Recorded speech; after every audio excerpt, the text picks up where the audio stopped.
Hey everyone, welcome to Gurukul Yogashala. This is Bharti Chauhan and I'm teaching here meditation and pranayama. So today we are going to discuss about meditation. That what is meditation? Okay. So in our text, in our yogic text, it is given a concentration is a meditation. Okay. But if you see concentrating on something without having a thought, it's not easy, right? So it means you cannot gaze or you can concentrate at some point without having any single thought. So we cannot relate with it. But yes, this has given because of their own experiences. Okay. So that was meditation. That actual meaning you can say where you can sit without any thought with yourself. So that is meditation according to the text. Okay, so let's understand like how in today's life we can understand this word. Okay, like everything you are doing in your day's life, how aware you are you present at that moment? Like for example, writing something, like doing your home chores, right? Like cleaning something, or maybe doing your asana practice, anything which require attention, are you actually able to give your 100% attention to that? I guess it is not easy, right? So the meditation that we are going to discuss here according to today's time, and we're going to understand the concept of our yogic text also, that what they used to practice and what how we can reach to that stage, right? So today's time, if you'll see, we have a lot of work to do, right? Going to office, talking to many people, surrounded by many human beings around us. So we'll have a lot of thoughts, we'll have a lot of energies, but still you can be with yourself. You can be present wherever you are and whatever you are doing, right? So that is your meditation. That is your dhyan. Okay. So dhyan, it should not be always like sitting and closing the eyes. It can be obviously because a higher stage. But here we are understanding how we can reach. So every in your daily life, every day, whatever you're doing, just be present. Be present in that moment. Okay. And slowly, your mind will have this habit to reach to the stage of meditation. Okay. So this is how we can do the practice. But as per the yogic text, like for example, in Girand Samhita, it is written, a concentrated mind with full awareness is your meditation. Where you are sitting with yourself, with your mind, and you're not having a thought for at least 30 seconds, it means you are liberated soul, where you are moving toward moksha. Because it's very hard to have thinking and awareness together at some point of at single point. Obviously it's difficult, right? So that is why many yogic texts and many sages give you a path. The very easy to follow and very popular is 8 limbs of yoga, that you have to follow each and every path to reach to the meditation. It's not always that you'll sit and you will start doing the meditation. Okay, it's a journey. Daily life, like yam, niyam, you have to follow these, then move to asana practice, then move to pranayama. Okay, then pratyahar, then dharana, dhyan, and samadhi. Samadhi is the higher stage, but we are talking about just dhyan here. That is your meditation. Okay, so in daily life and to reach that goal, sages and all these texts have give us a path to follow to reach to that stage of meditation. Okay, so let's understand how we can do the practice and what are the categories of this meditation thing, right? So we have two categories. The one is active and your other way is passive. So what is active meditation then? If you see moving your body, listening to any song, okay, gazing at something, dancing, where you are using this body as a tool to meditate, where you're needing some external object to meditate on, okay, that is your active meditation, right? Because here always we are relying on something else to follow, right? We are relying on something external factor to meditate on. That is your active meditation, where you're somehow moving the body, you're somehow opening the eyes, okay, somehow your ears are active, you're listening something else, okay. So there's so many practices you can follow in active, like dancing meditation, your gazing meditation, your chanting, okay, your kirtan, okay, dancing, music, playing some flute, everything includes your art, reading, okay, walking, everything is part of your active meditation that we are doing in our daily life but without awareness. So, like you're walking, how many of you are actually aware how our legs are moving when I'm walking? How I'm when I'm standing, how I'm standing? Nobody's awareing, right? Nobody's aware about it. So, active meditation will teach you that come back to the body, and this is how your body behaves in particular scenario. When you're dancing, how your hands are moving. Okay, so these are the categories and they are the practice that has given for active meditation. Okay. The other practice that you see is passive meditation. Passive means where you are not using any external object to meditate on. For example, you're sitting with the closed eyes and you're just moving with the breath, because breath is not external, it is internal, it is your breath. So I can meditate on my breath, I can be with my breath. So the passive means where you are not using your body or moving your body, you're just sitting still with your thought, whatever you are, who you are there to accept yourself with full awareness. Okay, where you're ready to see your thoughts, because you're not your thoughts, right? You're different from everything. So you are just seeing yourself, okay, this is me and this is my thoughts. So that is not going to impact me. So that is your passive meditation, where you're not using the body. You're just using your breath and your mind to meditate on something, right? So these two categories you can see mostly we do practice. But it's a little bit difficult. So mostly people start their journey with the active meditation, because somehow it's easy to move yourself, right? It's very hard to sit down in the at the one place and inside of your mind, right? So how you can start, the very simple technique I will teach you here, your breath. Okay, so the breath, now you know the pranayam techniques also. Okay, so you can actually practice those techniques with the meditation. How? For example, you are inhaling. So just focus on the breathing, also move the body also with that breath. Like inhaling, opening the chest and exhaling, relax. Breathing in and breathing out. This can also be a meditation. Okay. And here you are somehow using active and passive both. Okay. But it's difficult to go directly, because if I'll tell you to just sit down and take breath, after two or three breaths, you'll start thinking about some other things. There'll be a lot of thoughts will going on in your mind. Okay. But when you're giving a body movement, somehow your brain is understanding, okay, now body is moving, so I have to keep moving it. So you're giving some tasks to your body, to mind, and that is your body, right? So initially, everybody should start with active, right?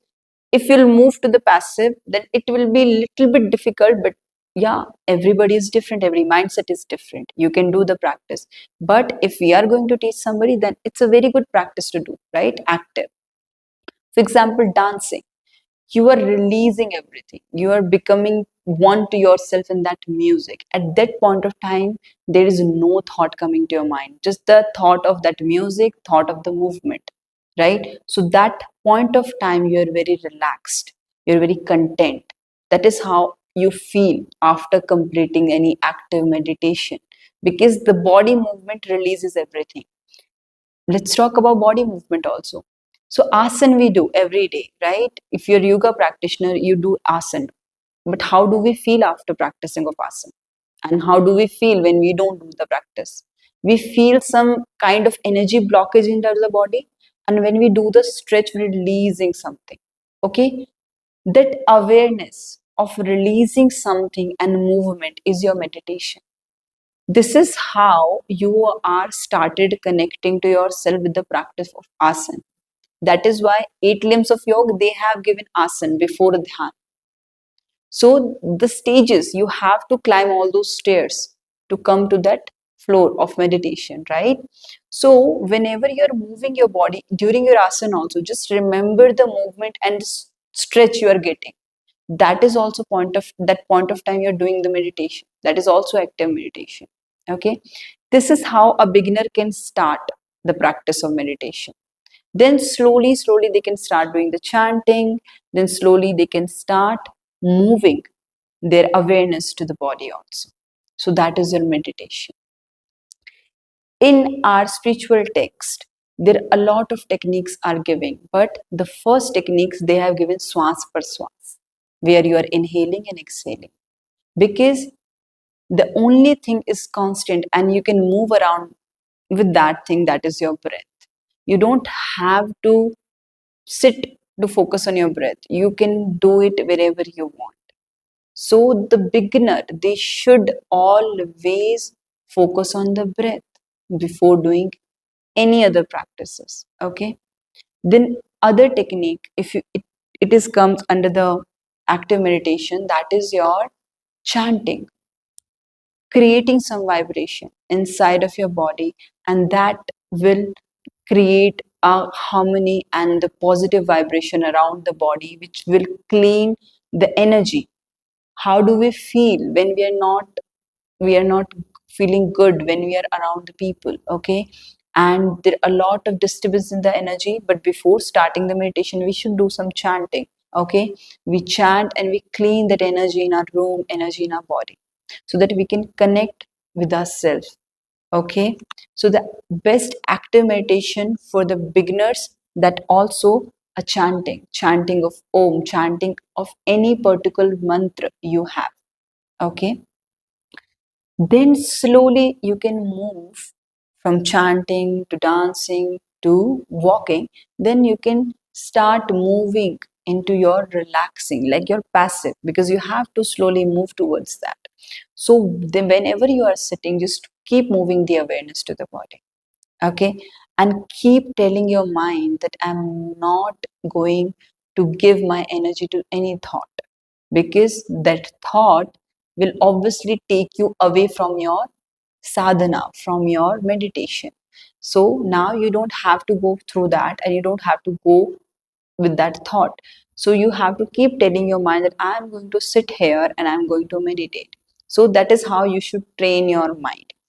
I'll give you one example to make it more clear. Like for example, I'm sitting at this side and my mind is maybe my mind or the point where I'm meditating on is to the other side, and there's a road between us. Okay, there's a lot of cars are going. Okay, but I can see you clearly because you're seeing to the other side. But now the movement of the cars, movement of that vehicles are actually disturbing me. So I'm keep looking here and there, but my focus should be there. I can see you, but still I'm moving my mind here and there. So what you have to tell your mind, no matter what, if I'm seeing a red car, I'm not going to run behind that. I'll just see it pass through the road. I'm not going to run. So my focus should be there. I'm not giving any attention. I'm not paying any attention to any of this vehicle because they are temporary. They are going to disappear after a while. So this is the technique. When you are moving towards the passive, you have to follow. You have to keep telling your mind that, okay, everything is temporary. I'm not going to sit here and every car will be stay there and there I have to keep gazing at them. No, because it's like a cloud. Your thoughts are like a cloud. They're going to disappear in a while, right? So whenever you are sitting, so passive meditation is like this only, where you are training your mind to sit without thinking, without fluctuation, as mentioned in Kiran Samhita, as mentioned in our other yogic texts. So this is a higher stage, but for a beginner, if you're going to try, we should start with the active meditation. Okay. Then why do we do meditation? What are the benefits of all of these techniques that we have discussed, and what is the benefit? Okay. the benefit of these practices to keep your mind relaxed, okay, make your mind stable, because stability is important to lead a better life, right? It will improve your life quality and the quality of other people around you. So meditation is recommended to each and every person so that they can feel, if you are feeling good with yourself, obviously you're going to feel make other people feel good about themselves. But if you're not feeling good here, obviously you're going to disturb other people energy, and you'll also not feel good around them. So meditation will make you wiser, more stable, more happier, and more healthier in many ways, okay? Because in many scientific research it has proven that people who are taking medicine also doing the meditation, it is giving more better result than those people who are just taking medicine without any meditation. Understood? So means it strengthen your mind, so whatever you are doing, you'll become good at it. Your daily task, your daily quality of your work will improve. Your relationship with yourself and with other will improve. So that is why the benefit of meditation, there are a lot of it, okay? You'll have a better quality of sleep that will lead you a happy life, obviously. And I guess there is no contraindication, but yes, if you have anxiety, so or stress, because you will not be able to sit longer with yourself with the closed eyes, so it will make you anxious. So always do some asana practice and pranayam before sitting into the meditation, or you can practice under a good teacher, because teacher will guide you. Because in books also they say dhyan is for the higher stage and it should not be practiced without a guidance of a guru, okay? So that guru will show you the path, okay, this is how you should do it, because we don't know where to stop and where to start with, right? So always start, if you're doing simple active meditation, then you can start with your asana practice, pranayam, and you can do the meditation, okay? The contraindication is just this only, but benefits are very much. So always do the practice. You can do, okay, duration you can do as long as comfortable for you. Also, you can practice meditation early in the morning or maybe in the evening or during your day, whenever your mind is telling you to sit and meditate, just follow your path.